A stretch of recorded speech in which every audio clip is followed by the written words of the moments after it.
Yeah, so thanks for coming to this today, guys. I'm Denise, and as you may or may not know, my day job is still I'm a software engineer, and about 11 years ago now, the urge to get back to my art came on really strong, and I had to carve out time to get back doing my artwork again because going even further back. I actually have two undergraduate degrees, one in art and one in computer science. And so I didn't want to be the starving artist because that stereotype is a real thing.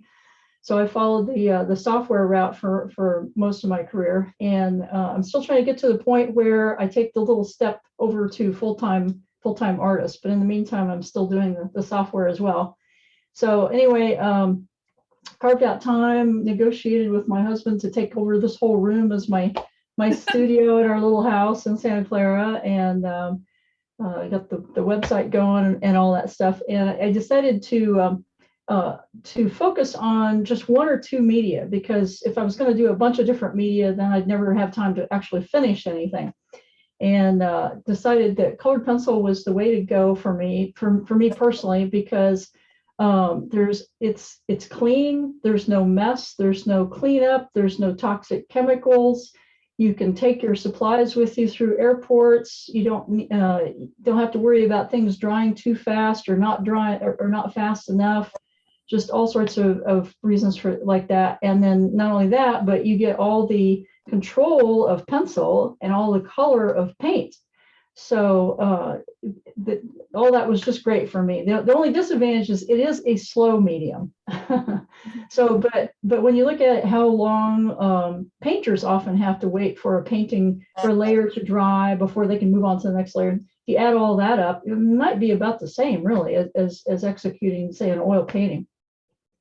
So so this workshop that I'm going to be doing for you on the 3rd of October it's an introduction to colored pencils. So I don't assume that you've worked with colored pencils before.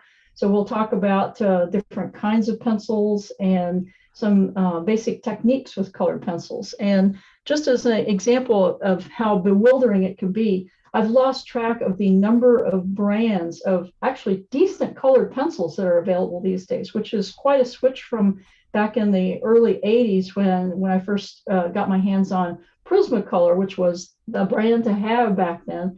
And now there's not only Prismacolor, but there's Derwent, and there's Caran d'Ache, and there's Faber-Castell, and there are others besides that as well. So we'll talk a little bit about the differences between those pencils and why you might prefer one kind or another. There's always personal preferences to these things. There's no one best colored pencil to buy. It kind of depends on, after you work with each one for a while, you kind of decide, I don't like the way this one works. Let me try this other one. Oh, I like that one a lot better. And then there's all kinds of tools that you might end up liking to work with. Let me show you a few of those. So in no particular order, there are things like styluses. It has a little ball tip on the end of it. You can use that to impress lines and then draw over them. Well, that's one thing I'll show you here in my little demo for you today. There's you can use an X-Acto knife to scrape away pigment after you've put it down. There's colorless blender pencils. This one happens to be made by Lyra Rembrandt, but pretty much every big brand has its own colorless blender pencil that you can use. And there's also then you can get off into things like odorless mineral spirits or alcohol. And what it does for you is it lets you it doesn't turn the pigment into a watercolor effect. It just, once you've got a few layers of pigment down, if you add a little bit of Gamsol on top of it, it just dissolves the binder that holds the pigment together. So it drops it in place into the paper. And the reason why you might like to do that is if you're trying to get rid of those little speckles of white paper showing through, and you don't want to just kill the tooth of the paper by bearing down really hard. This lets you keep going. And other tools I've found handy are call these value finders. And this lets you get a handle on, well, have I gone dark enough yet, or is my color off or anything? So you put one hole over a place in your reference photo, and you put the other hole over that same place in your drawing, and that white around the hole helps you isolate just that spot so you can really see the color and compare them, and that comes in really handy. And then another thing that I use a lot, let me show you. I made swatch charts for all my brands of colored pencils, and whichever brand I'm working with at the time, that lives on my drawing table, and that saves me a lot of time, because instead of having to, like, say I need a red, and I'm like go sorting through my red pencils, I'm looking for, maybe this is the right one, scribble, no, that's not it, put it back, pick up, maybe this, no, that one's not right either. Instead of doing that over and over and over again, I can just say, well, I need a red, and it looks about like that one. Okay, there's the one I want to go to, and I can go right to it in my collection of pencils. And so that saves me time, and it's a tool I recommend for just about anybody. And just so you know, on my my website, I have downloadable swatch charts. I don't ask for your email address or anything at all. You just go to the website, and you can download the PDFs for most of the major brands of colored pencils and fill them in with your own collection of that brand of pencils, and then you too will have a swatch chart you can keep on your drawing table. What's your website? www.denisejhowardart.com. All right, I will put it in the chat. All right. So any questions so far? I know I kind of blatted out a whole bunch of stuff there about tools and kinds of pencils and everything. So I guess one other thing to just a reminder: if anyone has a question, you have to unmute yourself first. Yeah. So let's see. Looks like okay. No questions yet. That was me, yeah. All right. So this might be a good time for me to switch over and give you a little demonstration. So let me switch over to my other camera. Can you all see my, let me see if I can zoom it in a little bit here too. Hold on.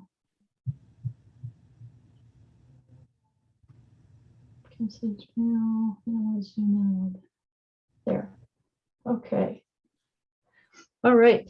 So I mentioned earlier using a stylus like this.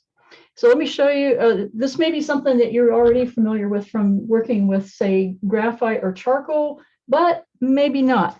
So where this comes in handy is, suppose you have some cat whiskers or a little highlight in someone's eye, or little glints of sunlight on some grass in a landscape that you're doing. So this lets me preserve, accomplish those little white glints by preserving the white of the paper by indenting lines. So if I go here, and I'm just going to put my initials on this, and I don't know how well you can see this.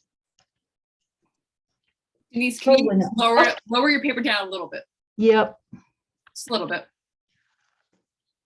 Perfect. There, okay. So I don't know how well you can see, you can't really see my initials there, but all I did was write my initials in there by pressing in with this little stylus. And then that lets me, let me pick out a dark color here. How about a dark green? And now I can just freely go over that. I don't even have to pay any attention. I don't have to be careful or anything. But bingo, it just shows up. So like if I was doing grass, let me use a finer stylus here. I could do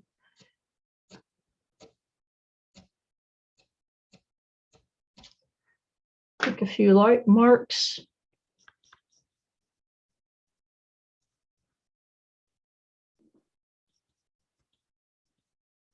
And you kind of get the general idea how that would work.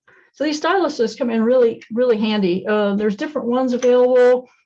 This is one, this is a especially fine one that I like. This one's a little bit bigger. I think if you look for it on Amazon, it's a little harder to find, because when you look for stylus on Amazon, things like iPad styluses show up, the things that you use for digital drawing. But nail salons use these to put, nail salons will use these to put little dots on people's fingernails when they're doing fancy manicures. That's another way to look for them. Another thing to show you is, let me put down some more pigment, and I'll show you how. Denise, what's the weight of that paper? Oh, I'm sorry. That's a good question. This is a 114-pound paper. Let me show you what this is. This is a paper I really like a lot for just general purpose drawing. It's made by Koh-i-Noor, and it's their Koh-i-Noor colored pencil paper. Not to be confused with Strathmore colored pencil paper. Personally, I can't stand the Strathmore colored pencil paper because it's flimsier and it doesn't put up with more than a couple layers before it starts getting fuzzy. This paper is quite nice. It has a nice overall non-directional tooth to it, and so it makes it really easy to work with. It's not as good as the more expensive papers, but I feel like it's a economical substitute. So what I might do with an X-Acto knife is let me put down even a little bit more pigment here. So I can use this to very gently scrape through that pigment. So that might be something that I want to do if I'm like, oh shoot, I forgot to do the impression thing at the beginning, but I still want to go back and add some lines to it. So I can scrape some pigment away that way. And then another thing I'd like to share with you, a lot of people think of, when they get all the way, they want to do black, black, black. They think, well, I've got a black pencil here. I'll just do black. But the problem with black, especially in any, and this is true for any brand of colored pencil, the problem with black is it's just kind of a dead color. There's no character to it at all. It's just flat looking. And actually I can see on the camera here, it doesn't look too bad on the camera, but trust me looking at it here, it's quite flat looking. So a better approach that will give your drawings a lot more life is to layer 3 colors, typically a really dark red, a really dark green, and a really dark blue, typically indigo. My indigo, unfortunately, is down to a little nub right now. I need to get a fresh one out. But let me sharpen this one. And to accomplish a much livelier black, we just put down a bunch of red.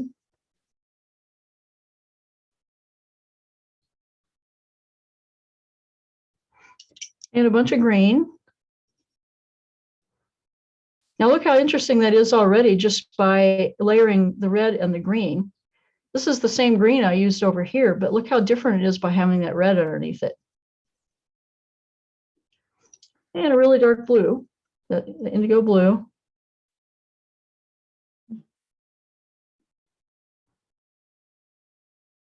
And if it looks a little too green, I'll go back and add a little bit more red.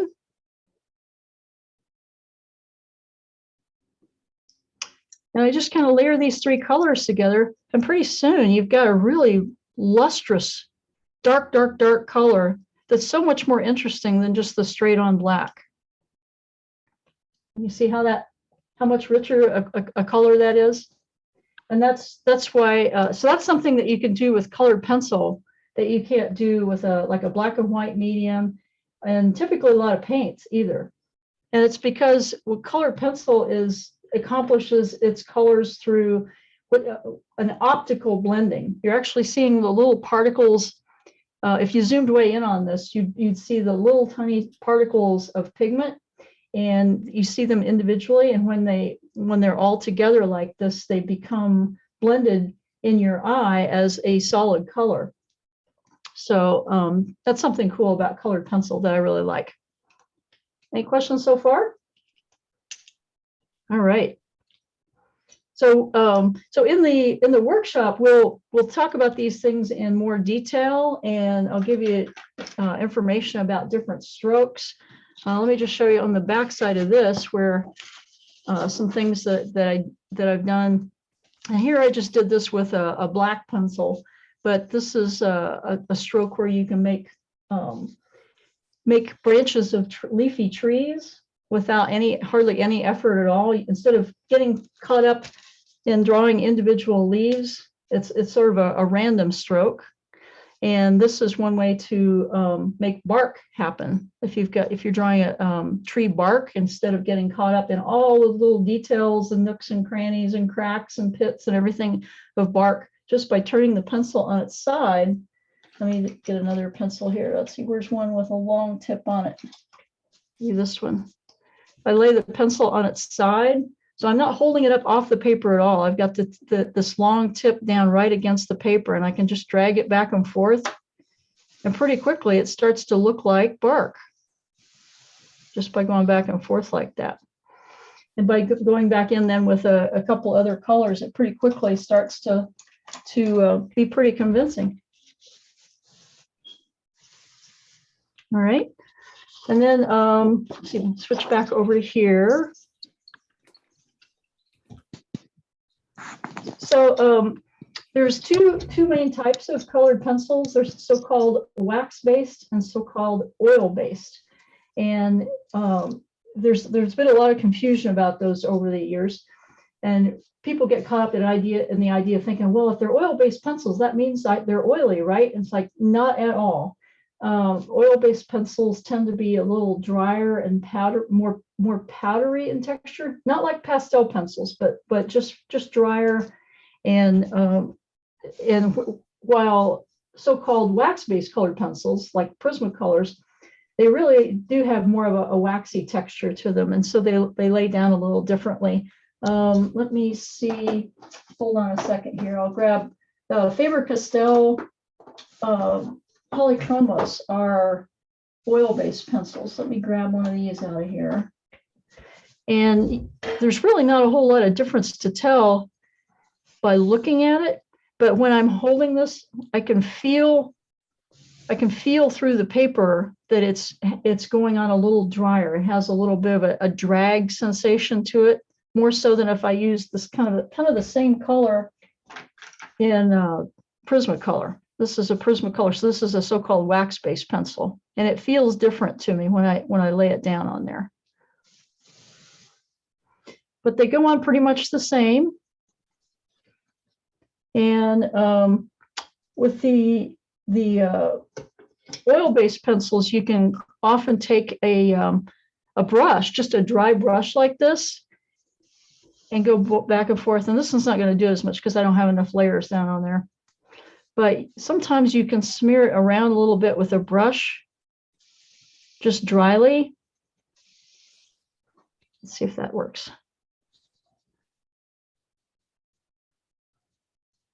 That's not going to do it this time. Yeah, you can kind of see it smearing out a little bit. Whereas the Prismacolor won't do that because that waxiness that it has in it doesn't go anywhere. It really makes it stick to the paper. And why you might want to use one over the other is totally personal preference. I've worked with both of them. I end up doing most of my workshops with Prismacolors simply because I know Prismacolors are readily available just about any art supply store or hobby store or anything. And they come in 150 colors, and they're easy and they're relatively cheap, and they're still really decent quality pencils. And I always recommend people, if you're thinking about, even if you're just thinking about using colored pencils, don't go out and get like Crayolas. Crayolas are really, they're not even student grade pencils. They're more for children to use. So you'll be pretty unhappy if you try using them because they just won't blend as well, and the pigment saturation in them isn't great, and they're not made to as high quality as standards, so they might have little chunks of pigment in them, so they might scratch your paper. There's all kinds of things that can go wrong by using children's grade or student grade pencils.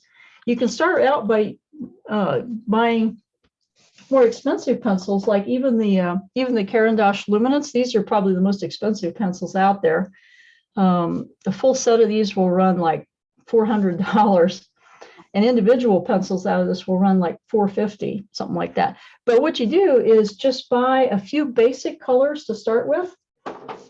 Like, for example, this Derwent set, this Derwent Lightfast set, here's a set of 12. And this is a great way to start out and just try. It'll have all the basic colors in it, be like a warm and a, typically a warm and a cool yellow, a warm and a cool red, a warm and a cool blue, a warm and a cool green, and then typically like a black and white. And it's enough for you to get started with and try it out. And if you decide, yeah, I'm kind of liking these, then you can expand out your set as you need, instead of just going out and buying a whole bunch of colors, many of which you might never use. Just start with a few basics and gradually add to it the colors that you decide, okay, I really need this to get a hold of this color, so I'll add that to my set. And that's a good way to get going too. Can you mix different kinds of pencils, like different brands? I do. I haven't used, as you probably could tell by all the ones I've held up here, I have full sets of just about every major brand of colored pencils. And when I'm working, let me switch back over to my, to me, since I'm talking again. The way I typically work, and everybody's different in how they work as well. The way I typically work is I will use one particular brand of pencils at a time, just because when I'm using that brand, I know how every pencil in that brand works. And so I don't have to put extra thought into, if I just had all my pencils mixed together and just sorted by color, for example, I wouldn't have to, if I was looking for a green, I wouldn't have to pick up a green and go, wait a minute, this is the Prismacolor green, so that's going to be creamier when I put it down than if I picked up the Polychromos green that's almost the same color. I don't have to waste any time on that. It's like, I just know if they're all Prismacolors that I'm using, they're going to work a certain way. And so it's something that saves me a lot of time. But there are people that's what they do. They'll have a bunch of brands and they just end up putting them all together and then just sort them all by color. And so they've got in their bunch of greens, they've got Prismacolor and Caran d'Ache and Derwent and everything all in there together. And it works okay for them, but I need to save time. Everyone has their method, right? Yeah, Some people absolutely. are very messy, or some are super organized. And yeah. So what type of projects, like, I mean, the class, like, are there certain like projects that everyone's going to work on, or like, how does it work? We're going to start out by just practicing some different strokes, because there are a few strokes that you need to know with colored pencil. In fact, let me switch back and I will show you a couple. I showed you one already, which is the this stumbling stroke for working on the trees. Another one, let me grab my pencil here. So with colored pencil, you're typically wanting to avoid, oh, it's zoomed out again, hold on.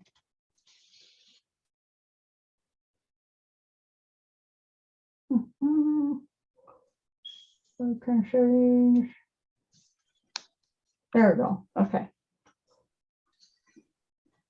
It keeps zooming back out when I switch away from it.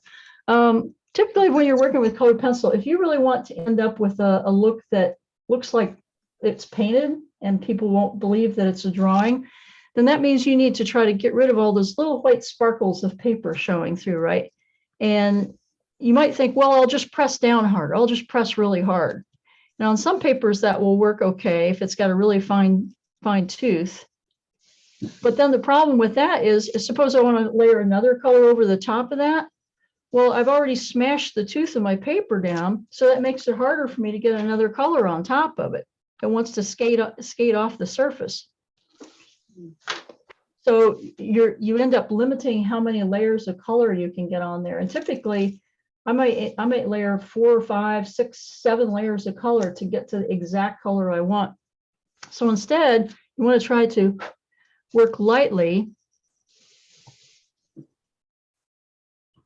So I'll either go back and forth, and I want a sharper point than that too. Another thing is you always want to keep your pencil point very sharp, sharper than that, sharper than that. Come on here. This is something that I learned having started out with graphite pencils in my life. Graphite pencils were my first love. it really doesn't matter too much how sharp your graphite pencils are. They're still going to make the same kind of line. You keep turning it around. But with colored pencils, you need to be able to get down in those little hills and valleys with the point. So a real sharp point like this one, that's golden. And I'll typically go back and forth, try to keep my pressure very even and light. And then approach that from another direction, same amount of pressure. And you can see how right away more of the tooth is filling up. And I've just offset my angle a little bit and then offset the other direction a little bit. And so some people would call this cross-hatching, but cross-hatching to me is when you go like this, line, line, line, line, line, line, line, line. That's cross-hatching. But this, I'm aiming for a much more even color, a solid surface there. And as you can see, there's still a few speckles there.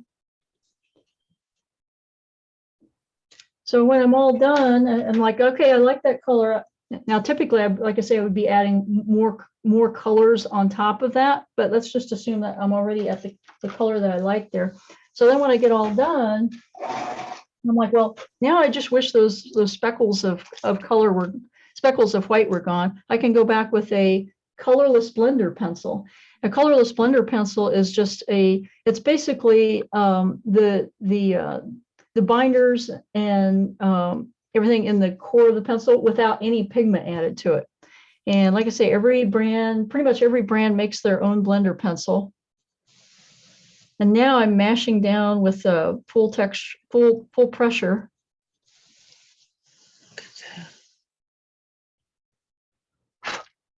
And bingo. Wow. There's still a little bit of unevenness there, but that's just because I'm working kind of fast here. If I was doing this for real. But yeah, it works really well to fill in those remaining speckles of paper.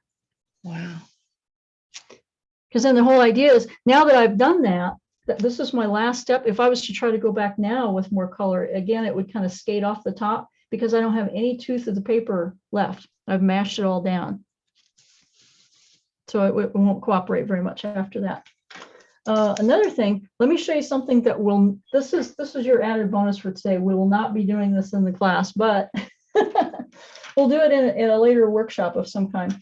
I'm going to show you how the odorless mineral spirits can work. Let me just put down some color here. Now for this to work really well, I need to make sure there's like 2 or 3 layers of color down on my paper. And by 2 or 3 layers, I mean pretty decent amount of pigment, because it's the binder that we're going to be dissolving. So if there's not much pigment on the paper yet, there's nothing there to dissolve, and it won't do much of anything. So I'm going different directions. And I haven't used, I've used very little pressure here because I want to be able to do more on top of it. So the reason I would do this, and I'm going to use this Gamsol, whoops. So Gamsol, it's odorless mineral spirits. You can also just use rubbing alcohol, but I like this a lot. I use this. So having put that on there, so once again, my goal is to get rid of those speckles of white paper showing through. But the Gamsol will do this without mashing the tooth of the paper down. So this lets me go back and add more color later after this dries. So I just barely moisten the brush. It's just barely moist. It's not wet, it's just moist. And watch this. Oh, wow. Look at that. Oh, wow. Ding, ding, ding, ding, ding. And then let me put the cap back on here. So as I mentioned earlier, what this does, it doesn't turn it into a watercolor effect. I mean, you can get it to drag out a little bit, but it doesn't make it into something I can swirl all over the paper or anything. And once that dries, then after 5 minutes or so, I can go back in and add more color on top of this because, again, I haven't smashed the tooth of the paper down. So that works really well. And hardly any of it ends up, let me grab a tissue here. Hardly any of that pigment stays on the brush. So having done all that, that's all there is on the brush. Denise, a question came up in the chat. It says, is Okay. that a dirt or for scrubbing a bit? This is just a, let's see, flat shader brush. So I'm not even scrubbing. I was just using it to gently brush on the odorless mineral spirits. So I always use a flat brush, like a 1/4 inch or maybe 1/2 inch at most. Yeah, that's all there, and that's all. So it doesn't pick up the pigment off the paper. It just dissolves the binder and drops the pigment into the tooth of the paper. Isn't that cool? So Denise, just be mindful of the time. How about we end with you showing us your work and we can marvel at it? Oh, okay. Let's see here. I need to, let's see, I'll share my share my screen.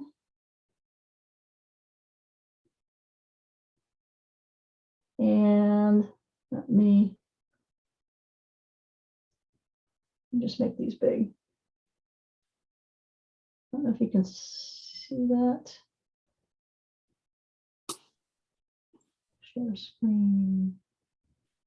There we go. All right. This is just a little tiny 5x7 that I did using exactly 3 colors of pencil, a red, a blue, and a green. No more, no black, no white. It was a fun little exercise to do, and I was amazed at how well it turned out. It was a challenge that was given. I was like, wow, it really worked. So it's a good example of how you don't need to have a set of 150 colors to accomplish quite a bit. Just like with paint, you learn that with paint as well. Do you do any of your work plein air? I don't, because it takes too long. Yeah, a full day will go by. Yeah. This is a very recent one that I did. I did this one last year. This one, it's 15. That's a photograph. What's that? That's a photograph, Denise. No, it's not. Oh, it's a photograph. What? It's 15 by, the original is 15 by 20. So of course, when it's shrunk down to screen size, it looks very detailed. Wow. But I can zoom in on a little bit here. That still looks like a photograph, but that's amazing. Oh, whoops, thanks. This one I did on a sanded paper. The original is 12 by 18, if I remember correctly. So there's all kinds of surfaces that you can work on with colored pencil too. It's very versatile. You can work on anything from drafting film to Duralar, if you've heard of that. It's a polyester film, to all kinds of paper, to sanded pastel paper like UArt. This one happens to be on UArt paper. This I did for a tutorial that's available on the web. I used only 8 colors for this. A Morpho butterfly. And this was one of my more recent ones. This was done on Stonehenge paper. Stonehenge is my favorite paper. And I think this one was 9 by 16. And this is a portrait of my dad. This is 8 by 10 inches. I did this quite a few years ago. Wow, 10 whole years ago. I can't believe it. Holy cow. So you can use it for all kinds of subject matter, from florals to still lifes to portraits. This is a really old one that I did. I did this one back in 1980. I think this was my first colored pencil drawing that I did with Prismacolors, when I first got a hold of Prismacolors back in college. There's a landscape. This is 15 by 20. This particular tree is over at Rancho San Antonio County Park, if you know where that is, right here in the area. So yeah. That's so amazing. I'm just looking at the chat, see if there's any questions. So do you use photos, or do you take your own, do you use photos you take to do your own drawings?